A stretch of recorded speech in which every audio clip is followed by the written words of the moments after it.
எல்லாருக்கும் நமஸ்காரம். ஆக்சுவலாக இந்த வீடியோவில் என்ன உங்களுக்கு கேட்கலான்னு வச்சுருந்தேன்னா, நிறைய பேர் நம்ம சப்ஸ்கிரைபர் வந்து கேட்டிருந்தா வாட்ஸ்அப் மெசேஜும் இருக்குது, நிறைய கமெண்ட்ஸ்லேயும் இருக்குது. இந்த சஷ்டி விரதம் அப்படிங்கிறாலே அது எப்போ எப்படி அப்படின்னு கேட்டிருக்கேன். மம்மி சொல்லுங்க அப்படின்னு. ஸோ நம்மளுக்கு தெரிஞ்சதை நம்மளுக்கு தெரிஞ்சு சொல்லலாம். இப்போ சஷ்டி விரதம் வந்து எப்போ ஆரம்பிக்கிறேன்? ஆக்சுவலாக சஷ்டி விரதம் வந்து முருகனுக்கு இல்லையா? ஆமாம், சஷ்டி விரதம் வந்து முருகப்பெருமானுக்கு. முருகனுக்குன்னு வர்ற விரதங்களில் வந்து பெரிய விரதம் வந்து இந்த ஐப்பசி மாதம் வர்ற சஷ்டி. முருகனுக்குன்னு விரதங்கள் பார்க்கும்போது நாள் பார்க்கலாம், நட்சத்திரம் பார்க்கலாம், திதி பார்க்கலாம். மாதம் மாதம் வர்ற சஷ்டி, வளர்பிறை சஷ்டி, தேய்பிறை சஷ்டி, 15 நாளைக்கு ஒரு தடவை வரும். அந்த சஷ்டியில் விரதம் இருக்கிறது பழக்கம். அது ஒன்று. அது வந்து திதி. நாள் பாப்பா, நாள் அப்படிங்கும்போது வாரத்தில் 7 நாளில் செவ்வாய், வியாழன், வெள்ளி முருகனுக்கு உகந்த நாட்கள். இந்த நாட்களில் ஏதாவது ஒரு நாள் விரதம் முருகனை நினச்சிட்டு இருக்கிறது, அது வந்து கிழமை விரதம். இன்னொன்று வந்து நட்சத்திரம், பூசம், உத்திரம், கார்த்திகை. இது வந்து முருகனுக்கு உகந்த நட்சத்திரங்கள். இந்த நட்சத்திரத்தையும் நம்ம முருகனை நினச்சிட்டு விரதம் இருக்கலாம். அதே மாதிரி வருஷத்துக்கு ஒரு தடவை ஐப்பசியில் வர்ற சஷ்டி இருக்கு இல்லையா, அந்த சஷ்டி வந்து மகா சஷ்டி. நம்ம வந்து மாதம் மாதம் சஷ்டி விரதம் இருக்க முடியலன்னாலும் வருஷத்துக்கு ஒரு தடவை இந்த மகா சஷ்டியில் விரதம் இருக்கிறது ரொம்ப ரொம்ப ரொம்ப முக்கியம். கலியுக தெய்வம், கண்கண்ட தெய்வம் அப்படின்னா முருகன் தான். முருகனை நினச்சிட்டு இந்த விரதம் இருக்கிறது ரொம்ப நல்லது. இந்த தடவை வந்து நவம்பர் மாதம் 7ஆம் தேதி வருது. அது வந்து சூரசம்ஹாரம். அது வந்து எப்படி பண்ணுவான்னா, விரதம் வந்து இப்போ 7ஆம் தேதி நவம்பர் 7 வந்து சூரசம்ஹாரம், 8 வந்து திருக்கல்யாணம். சூரசம்ஹாரத்துக்கு அடுத்த நாள், எப்பவுமே சூரசம்ஹாரம் முடிஞ்சிட்டு அடுத்த நாள் முருகப்பெருமானுக்கும் தேவயானைக்கும் கல்யாணம். அதை திருக்கல்யாணம்னு சொல்லுவோம். திருச்செந்தூரில் பெருசாக நடக்கும். இந்த 7ஆவது நாள் அதிலிருந்து பிரதமை வரைக்கும், அந்த அமாவாசை அடுத்த நாள் பிரதமை இருக்கு இல்லையா, அந்த பிரதமையிலிருந்து விரதத்தை ஆரம்பிக்கிறது. பிரதமை வந்து அமாவாசை அடுத்து வர்றது பிரதமை. அது 1ன்னு வச்சுக்கேன். 1, 2, 3, 4, 5, 6. இது வந்து 7ஆம் தேதி கரெக்டாக இந்த தடவை முடியும். அது வந்து விரதம் முடிப்போம். நவம்பர் 2ஆம் தேதி பிரதமை. நவம்பர் 2ஆம் தேதி ஆரம்பிக்கணும் விரதத்தை. ஆரம்பித்து 7ஆம் தேதி வரைக்கும் விரதம் இருக்கணும். இது வந்து மகா சஷ்டி விரதம். இந்த மகா சஷ்டி முருகனை வந்து நம்ம நினச்சிருக்கிறது வந்து எல்லாத்துக்கும். முருகன் வந்து கல்யாணம் ஆகிறதுக்காகட்டும், குழந்தை பிறப்புக்காகட்டும், மனசில் ஒரு நிம்மதி, தைரியம், படிப்பு, எல்லாத்துக்கும் முருகன் வந்து கண்கண்ட தெய்வம். அவரை நினச்சிட்டு நம்ம விரதம் இருக்கலாம். சில பேர் வந்து எப்படி பண்ணால், ஒரு விரதமும் இப்போ சஷ்டிக்கு நம்ம ஆரம்பிக்கிறோம், அது மகா சஷ்டிக்கு ஆரம்பிக்கிறோம், ரொம்ப முக்கியமான நாள் ஆரம்பிச்சிட்டோம் நம்ம மகா சஷ்டிக்கு. சில பேர் வந்து 48 நாள் விரதம் இருப்பான். இந்த 48ங்கிறது என்ன கணக்கு? இப்போ நான் சொன்ன மாதிரி நட்சத்திரம், நாள், திதி பார்த்தோம் இல்லையா, இது 3 சேர்ந்ததான் 48. அதாவது ஒரு மண்டலம்னு சொல்லுவோம். மொத்தம் எத்தனை ராசி இருக்குது? 12 ராசி இருக்குது. நட்சத்திரம் எவ்வளோ இருக்குது? 27. கிரகங்கள் எத்தனை? 9. இது 3 கூட்டினா 48. இதுதான் வந்து ஒரு மண்டலம் அப்படின்னு சொல்கிறது கணக்கு. இது வந்து எல்லாமே வந்து கவர் ஆகிடும். அதனால தான் வந்து நம்ம ஒரு மண்டலம் அப்படின்னு சொல்லுவோம். ஒரு 48 நாள் இந்த மாதிரி விரதம் நம்ம எப்படி ஆரம்பித்தோமோ அதே மாதிரி 48 நாளைக்கு முடிக்கணும். நம்ம உடல் தைரியம், மனசு தைரியம், அதை பொறுத்து நிர்ஜலமாக 48 நாள் இருக்க முடியாது. ஏதாவது தேர்த்தம் எடுத்துன்னு, பழம் எடுத்துட்டு, பால் எடுத்துன்னு நம்ம 48 நாள் இருக்க முடியும். அப்படின்னா எப்படி ஆரம்பித்தோமோ அப்படி முடிக்கணும் 48 நாள். சில பேர் என்ன சொல்லுவாங்கன்னா 45 கணக்கு வச்சுப்பாங்க. 45 கணக்கு எப்படின்னா 3 பட்சம். ஒரு பட்சங்கிறது 15 நாள். ஒரு 3 பட்சம் எதுக்கு? ஒரு ஃபுல் சர்க்கிள் வந்துடும். இப்போ நீ பிரதமையிலேருந்து ஆரம்பிக்கிறேன்னு வச்சுக்கோ, அங்கேருந்து ஒரு 15 நாள் தேய்பிரை. இப்போ வந்து தேய்பிரை நடந்துருக்கு, அது ஒரு 15 நாள். அதுக்கப்புறம் 15 நாள் வளர்பிறை வரும். அதுக்கடுத்து தேய்பிரை. நம்ம ஆரம்பிச்சதுல வந்துடும், ஒரு ஃபுல் சர்க்கிள் வந்துடும். 3 பட்சம், அந்த 3 பட்சம் சேர்ந்தது 45 டேஸ். இந்த 45 டேஸ்க்கு விரதம் இருப்பாள். ஸோ நம்மளுடைய பழக்கம் பார்த்து இருந்துக்கலாம்.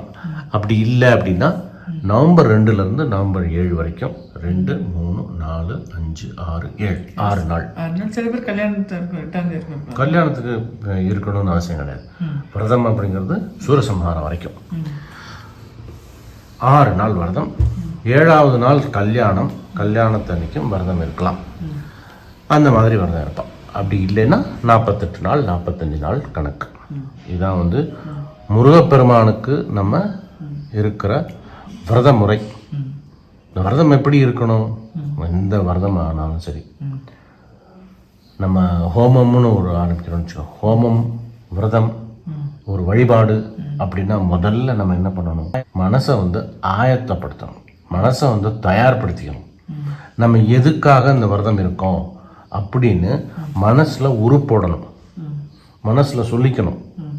நமக்கு வந்து கல்யாணம், நமக்கோ குழந்தைகளுக்கோ கல்யாணம் லேட் ஆகிட்டுருக்கு, இல்லை சரியான சமயத்தில் கல்யாணம் நடக்கணும் அப்படின்னு நம்ம வேண்டிக்கிறோம்னு வச்சுக்கோம். அந்த வேண்டிக்கிற விஷயத்த மனசில் உருப்போடணும், மனசில் சொல்லிகிட்டே இருக்கணும். இது வந்து நடக்கிறதுக்காக முருகா உன்னைய நினச்சி நான் வேண்டிண்டு இந்த விரதத்தை ஆரம்பிக்கிறேன் அப்படின்னு மனசால சொல்லணும். இதைத்தான் என்ன சொல்லுவா? சங்கல்பம் அப்படின்னு சொல்லுவாள். இது பேர் வந்து திவ்ய சங்கல்பம். இந்த திவ்ய சங்கல்பம் சொல்கிறது வந்து ஹோமத்தில் சொல்லும்போது நிறைய ப்ரொசீஜர்லாம் இருக்குது. அது பண்ண முடியலன்னா கூட நமக்கே நம்ம சொல்லிக்கலாம்.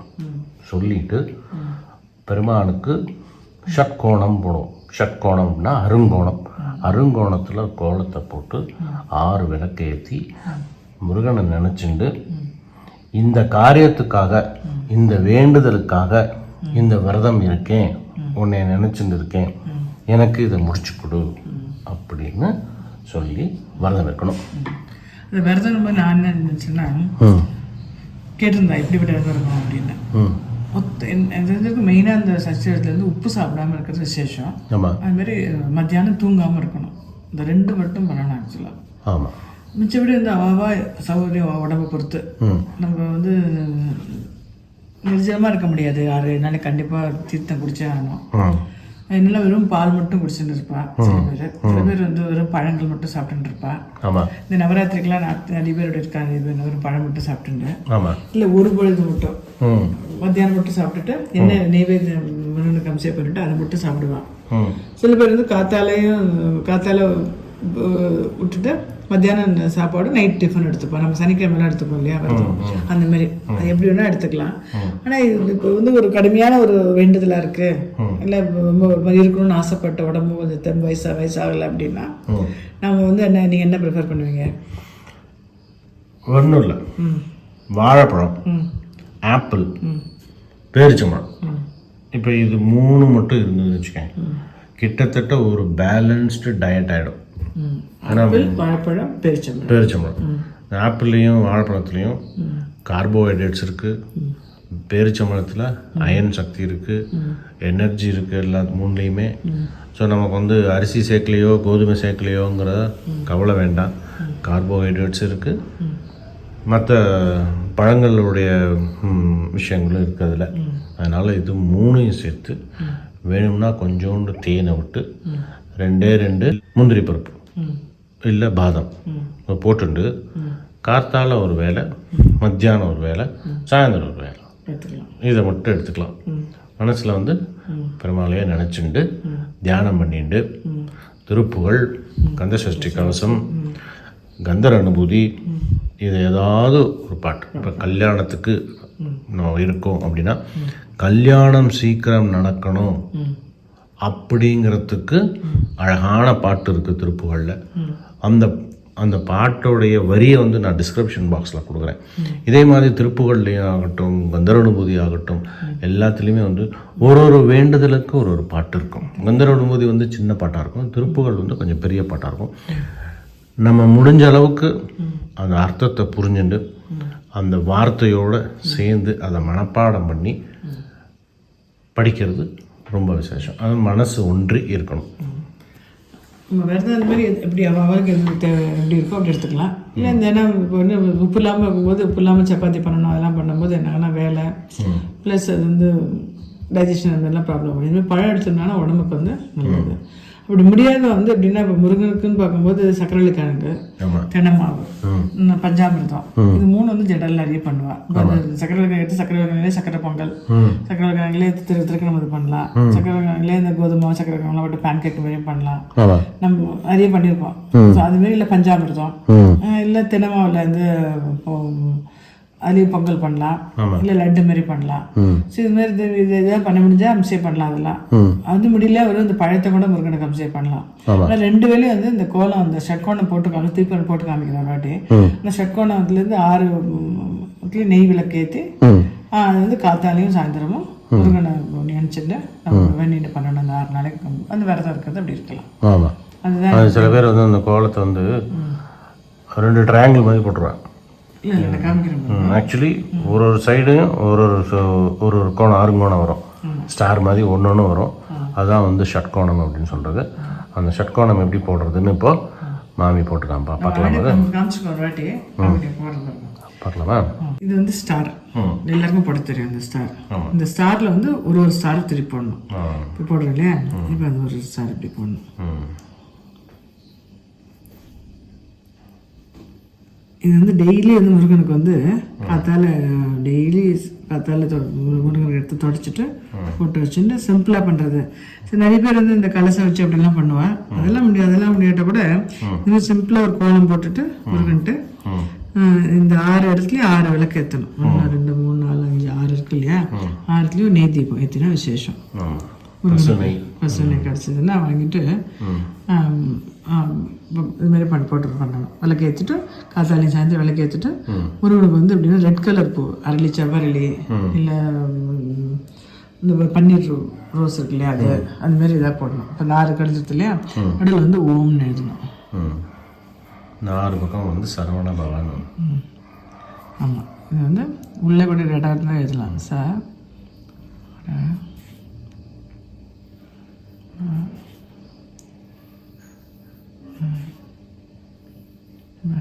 சரவண இது மஞ்சள் குங்குமம் வச்சுட்டு 1 விளக்கு வச்சுட்டு இங்கே முருகன் ஃபோட்டோ வச்சுட்டு டெய்லி காத்தால சாயந்தரம் ஏற்றிட்டு என்ன அம்சம் பண்ண முடியுமோ அம்சம் பண்ணிவிட்டு, சப்போஸ் விரதம் வராத இருக்க ஆற்றுல இருக்க விரதம் இல்லை அப்படின்னா கூட வடித்த சாதத்தில் கொஞ்சம் வெல்லம், நெய், இந்த மாதிரி என்ன இருக்கோ ஆற்றுல பால், தேன், சக்கரை பொங்கல் 2 முடியும் பண்ணிவிட்டு 2 வேலையும் அந்த பால் தேன் சக்கரை விட்டு பால் தேன் குங்குமப்பூ அதெல்லாம் விட்டு கூட அம்சம் பண்ணலாம். என்ன ஆற்றுல இருக்கோ அந்த அம்சம் பண்ணிவிட்டு சொல்ல மாதிரி பெரும்பாலும் தியானம் பண்ணுறது வந்து 4 நாள் பண்ணுறது ரொம்ப விசேஷம் இல்லையா? சஷ்டியில் இது பண்ணுறது தெரியுது இல்லையா? அது பொருள்ல இல்லை அதுல குங்குமம் வச்சுட்டு அதுக்கு ஏற்றணும். இந்த இது வச்சுருக்கேன், பூ காமிக்கிறேன். இது வந்து வச்சுருக்கேன் ஆப்பிள். இது வேலைக்கு போகிறதா கூட இது எடுத்துக்கலாம். இது வந்து இது வந்து ஒன்றும் டயர்டாகாது, எனர்ஜி கிடைக்கும். நீங்கள் சொல்கிற மாதிரி இதை டெய்லி 2 வேலை எடுத்துக்கலாம். சாதம் எல்லாம் சாப்பிடாம ஃபுல்லாக சாப்பிடாம இதுமாரி பண்ணி எடுத்துக்கலாம். முருகன் ஃபோட்டோ வச்சுட்டு விளக்கு ஏற்றிட்டு விளக்கு கீழே ஒரு இடத்துல இதுமாரி முருகனுக்கு வந்து இதுமாரி இந்த பன்னீர் ரோஸ் இல்லை செவ்வரளி கிடைக்கும்.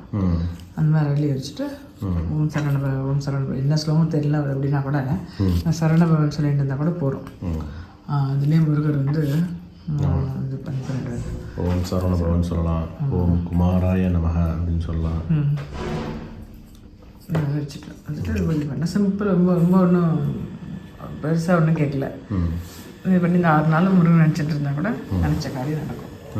ஒரு ஸ்டார்ட்லேயும் நம்ம இது வைக்கணும், விளக்கு வைக்கணும், நெய் தீபம் ஏற்றணும். நெய் தீபம் ஏற்ற முடியல கஷ்டம் அப்படின்னா அவருக்கு நெய் தீபம் தான் ரொம்ப விசேஷம். முடியாத பட்சத்தில் நல்லெண்ணெய்.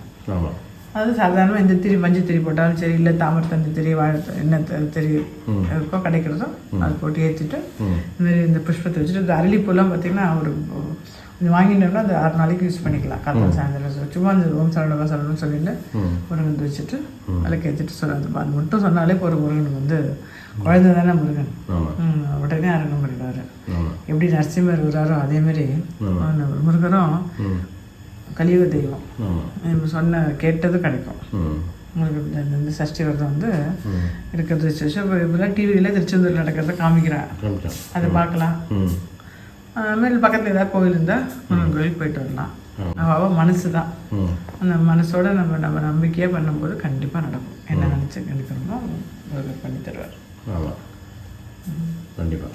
Okay, thanks Sashti. Okay, thank you.